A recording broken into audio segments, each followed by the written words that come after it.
Majka sa jednim okom. Imao sam majku sa jednim okom. Mnogo sam je mrzio.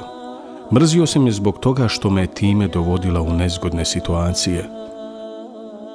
Radila je teške poslove kako bi nas prehranila. Jednog dana, na kraju nastave dođe pre školu da me vodi kući. Dovela me u veoma nezgodnu situaciju. Kako je mogla samo to uraditi? Ja sam je ignorisao i sa puno prezira pogledao.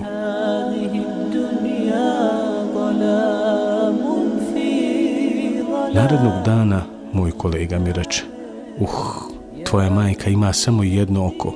Zar te nije sramota ići s njom? Tada sam poželio da me nema, da nisam živ i da moja majka nestane iz moga života.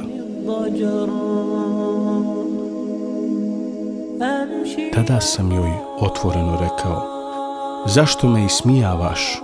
Zašto već jednom ne umreš? Ali ona nije ništa odgovorila. To što sam rekao zaista sam i osjećao. Nisam obraćao pažnju na njene osjećaje.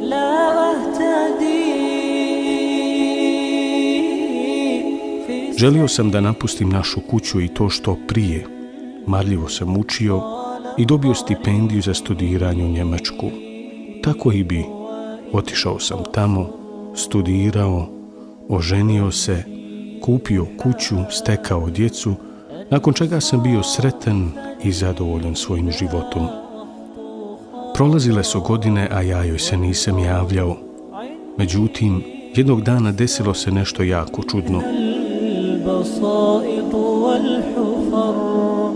Moja majka dođe da me posjeti jer me godinama nije vidjela, a svoju unučad nikada nije ni upoznala. Kada ju je moj mlađi sin ugledao na vratima, jako se prestrašio i pobjegao, jer je vidio ženu sa jednim okom, o čemu mu ja nikada nisam pričao. Izašao sam i iznenadio se. Na vratima je stajala moja majka.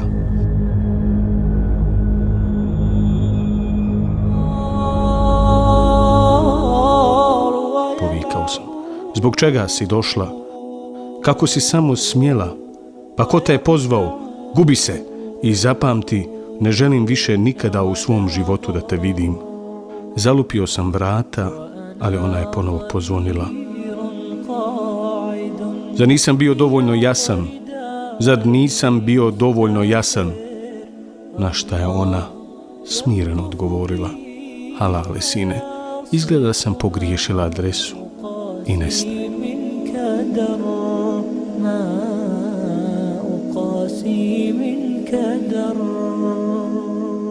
Jednog dana mi dođe pismo iz daleke Bosne.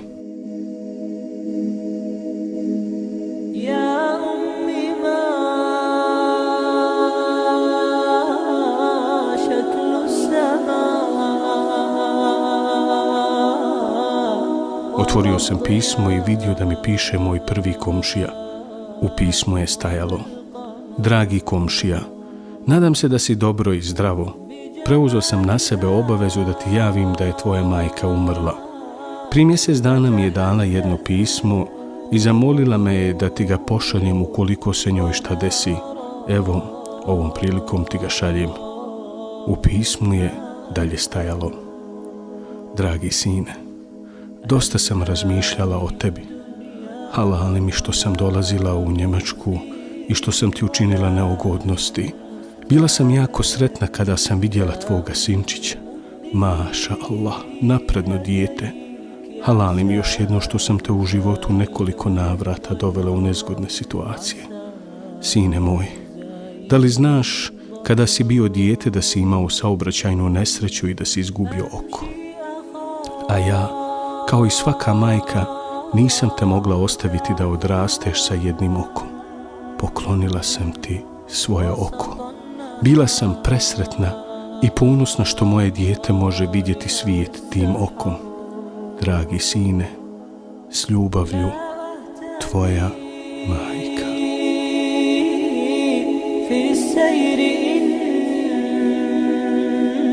Prenosi se da je Ebu Hurajra radijallahu anhu rekao: Allahovom poslaniku sallallahu alaihi wasallam došao je jedan čovjek i upitao ga: O Allahov poslaniče, ko je najpreči za moje lijepo druženje i ponašanje prema njemu? Alejhisselam reče: tvoja majka. Čovjek tada reče: ko poslije nje? Tvoja majka, odgovori on. Ko poslije nje? Ponovo upita čovjek.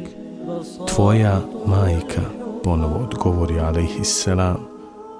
Čovjek ponovo upita: ko poslije nje? Alejhisselam tada reče: tvoj otac. هل في جماد من نظر يجري الصغار